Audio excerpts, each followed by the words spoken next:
Good evening to you. Welcome to the Fourth Estate. My name is Alan Kasuja, and the panel today is a bit different. Chris is not here, which means hopefully there'll be some sanity in the studio. But that said, let's introduce Sisi. Sisi Kagawa is the Executive Director of the Anti-Corruption Coalition. Welcome to the show. Thank you. You also have the Honorable Betty Kamya, former Member of Parliament, President of the Federal Alliance. She was a Member of Parliament for Rubaga North, and she lives, breathes, and pursues federal with a passion. Oh, there's more. There's more. Shadow President Shadow President of what? of Uganda. Shadow President of Uganda. Fair enough. I hope that doesn't get into any sort of trouble. Viewers. And then we've also got Frank Tumebase, who is Member of Parliament. He is also the Chairman of the Financial Committee of Parliament. He is an accomplished man in his own right, a farmer, and all sorts of things. Former presidential advisor. What did that involve? You start to the president and told him why? I wasn't an advisor. You're what? I was an assistant to the president in charge of research and information. What was your job basically? Assist. Because the president, I'm told, is quite... sorry, he's not feeling too well. The president himself is quite the researcher, isn't he? He goes and does his own research. Yeah, so you do it on his... Even a lead researcher, a lead consultant will always have research assistants. Oh, fair enough. Okay. And then Angelo Izam, I like to describe him as a thinker and a scholar amongst many things.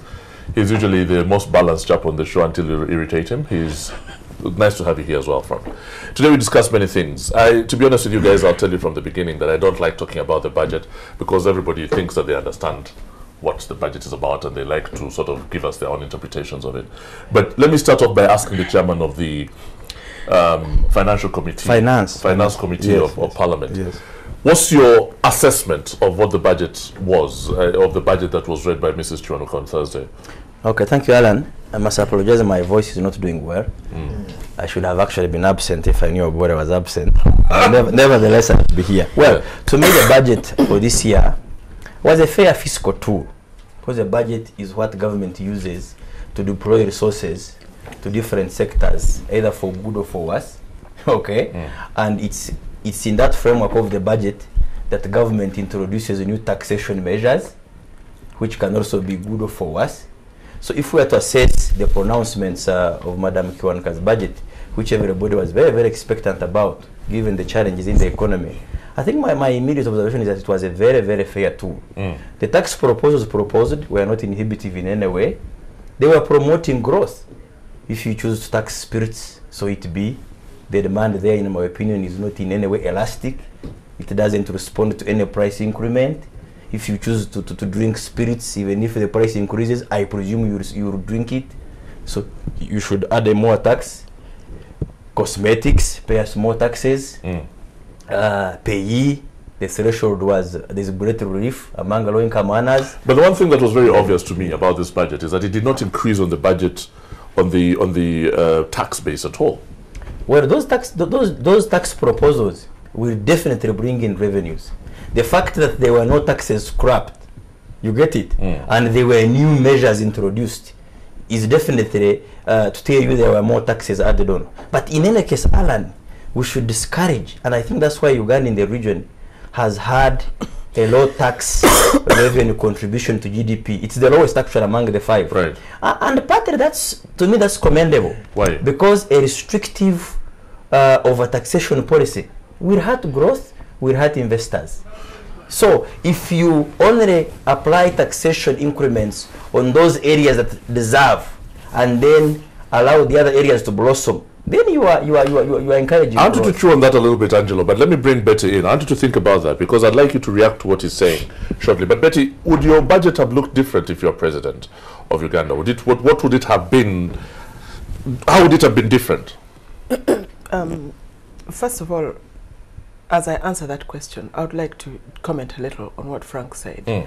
It is supposed, he left out the word supposed, and he said it's a tool. It's supposed to be a tool. It's not a tool anymore? It's not a tool in Uganda? Anymore.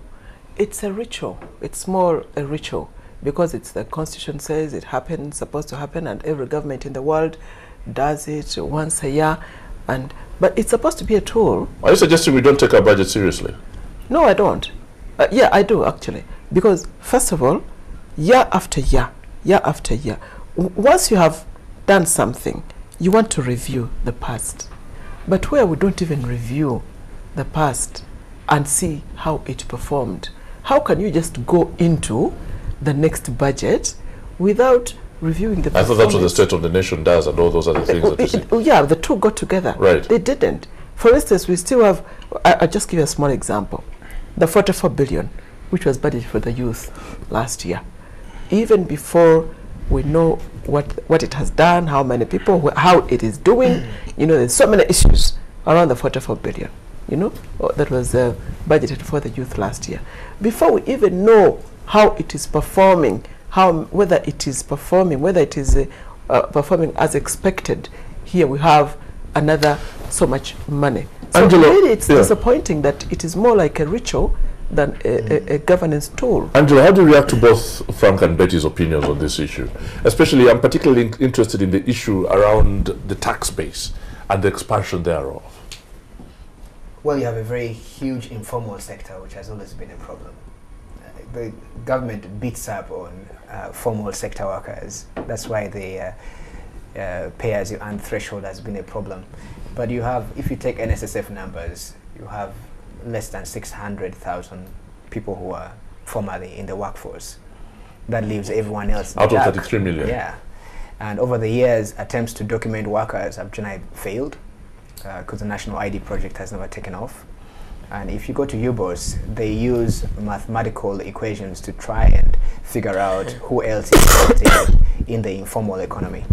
My real problem with that formal versus informal is that a lot of people escape the tax trap, particularly the rich. Maria Chwaneka's budget really was a rich man's budget. Well, what do you mean by that? I thought it was actually squeezing the rich people. Not at all. A little bit. Because what do the rich do? You know, they buy alcohol, they use cosmetics. No.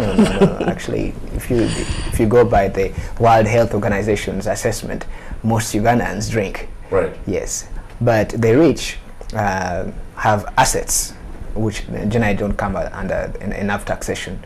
The attempts by URA to tax large transactions in land, as far as I know, are frustrated. No, they've gone on. You should go and check with Ms. Kajina.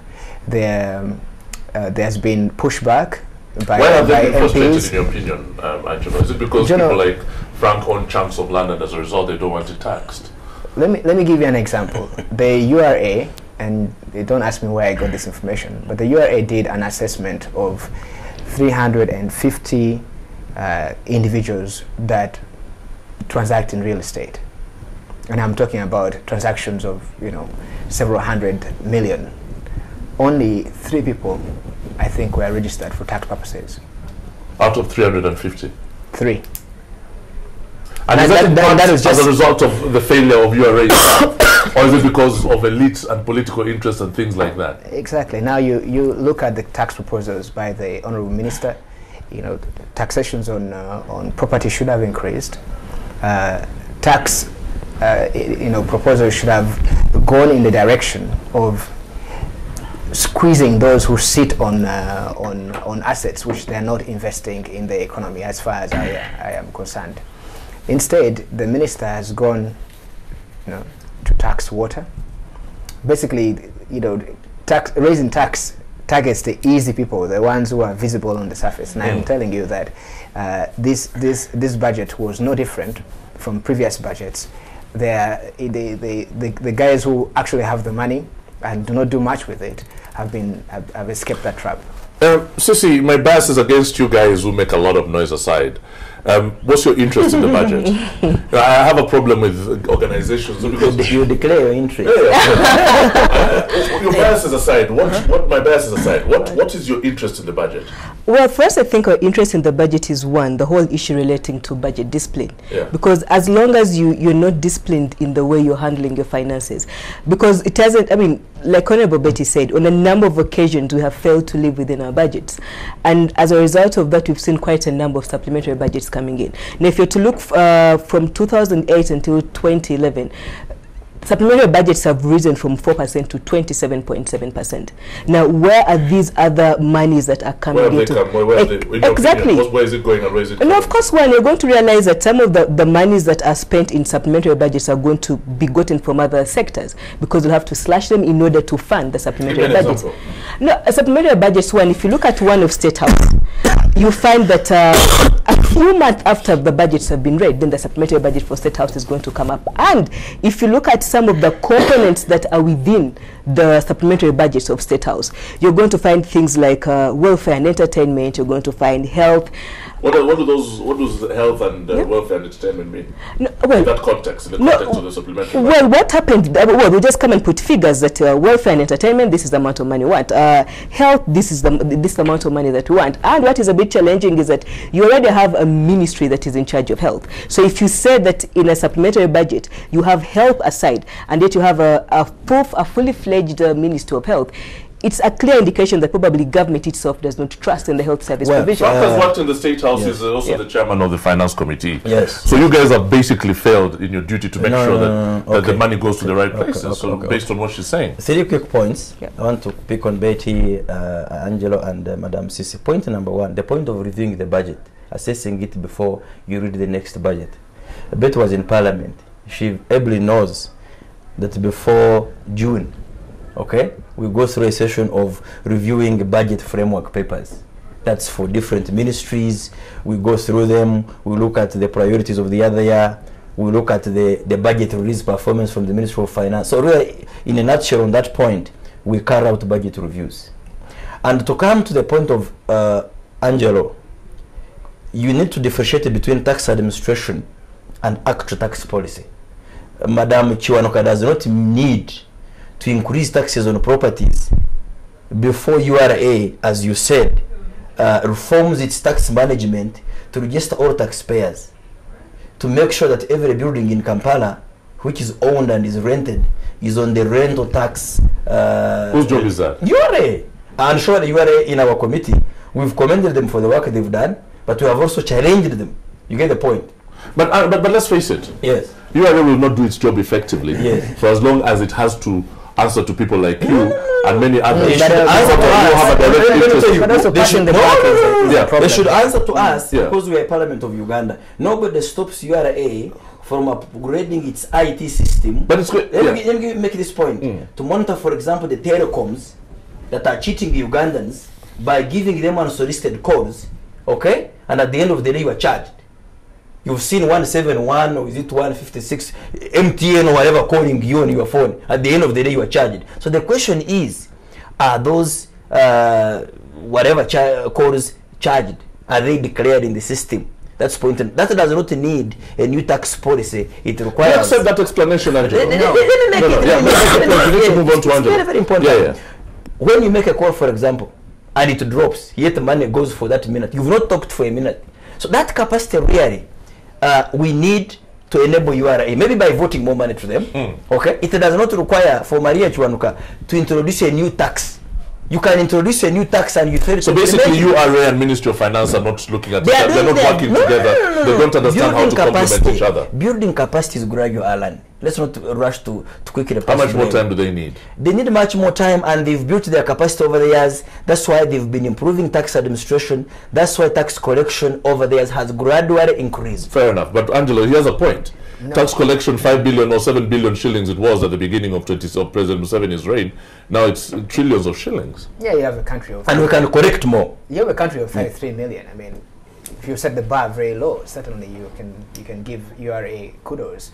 But if you look at Uganda's finance administration architecture, URA is an important part of it, but Ministry of Finance is where most policy proposals for the economy congregate. Right. Yes. So my point is that you can't in the process of saying that the head and the arms work together, you can't say that the arm should be doing much more before it questions the head. No, but actually, Andrew, my point was not that. My point was we cannot solve the problem is more of tax administration as opposed to tax policy. I don't think so. There's so much pushback, and Betty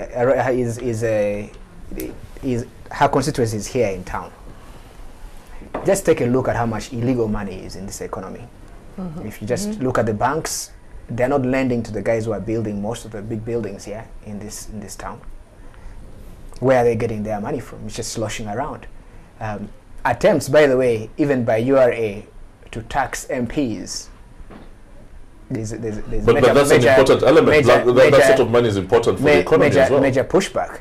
But the guys who are rich and wealthy, and I'm talking about the wealth gap here now, those guys were not reflected in this budget, and the Honorable Finance Minister did not even have to impose a new tax, but certainly she could advance tax policy towards including those who have money in the tax bracket. Betty, what do you say to that? I just think that the tax, you're right. I mean, there's a difference between tax policy and tax administration. But at the end of the day, we really want to know how that, whatever, impacts on the population. And how does tax policy and tax administration is done by URA and the executive. And the executive is also the source of the policy. But administration also is done by the executive, because at the end of the day, you are allocated funds, and you have to use the funds in the way they are supposed to be used. And as Sisi was saying, because you misuse the funds, then you start wanting supplementary budgets. Then money starts getting lost through many, many avenues. Then the people don't really get what they want, because there's no money in the hospitals. Then the roads are very bad. Instead of talking about the roads, I remember when I was still in Parliament, in 2009 it was, Ministry of Roads was allocated 1 trillion. And they couldn't use it. And they said, at that time it was, listen, let us allocate 1 trillion for roads and get the roads out of the way for good. And we said, yes, we clapped. The following year, another 1 trillion plus was allocated. Now, another 1.6 trillion. Where is the money going? So what happens? Yeah, That's the that's a very good point. Let's answer that question. Hold your thoughts. Yeah. Let's answer that question when we come back from a quick break. And I'd also like to talk about what Sisi said. She talked about the fact that there is a lot of supplementary budgets and wastage of money and leakages and things like that. Let's get into that very shortly. You're watching The Fourth Estate on NTV.